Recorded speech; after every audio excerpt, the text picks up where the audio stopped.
10টা কম্বল আছে, আমি কারে দিব না, এরকম পরিস্থিতির মধ্যেই আমাকে চিন্তা করতে হচ্ছে এবং এই বিষয়ে কথা বলার একটা প্রস্তুতি নিতে হয়েছে। তো আমি তোমাদেরকে দেখি আমি কি বলতে পারি। তো শিক্ষাটা কি? শিক্ষাটা হলো সাধারণত আমরা হয়তো এইভাবে জানি না, শিক্ষা মানে স্কুলে গেলেই শিক্ষা হইতো, কিন্তু এখন থেকে 1000 বছর আগে কোনো শিক্ষা ছিল না, কোনো প্রাতিষ্ঠানিক শিক্ষা ছিল না।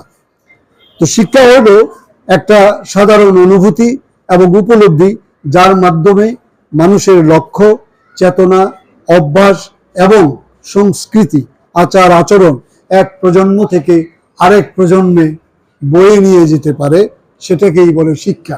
আমি যদি আমার সন্তানকে ভবিষ্যতে কি করবা, আমি কেমনে চলি, এগুলি শিখাই, আমি কেমনে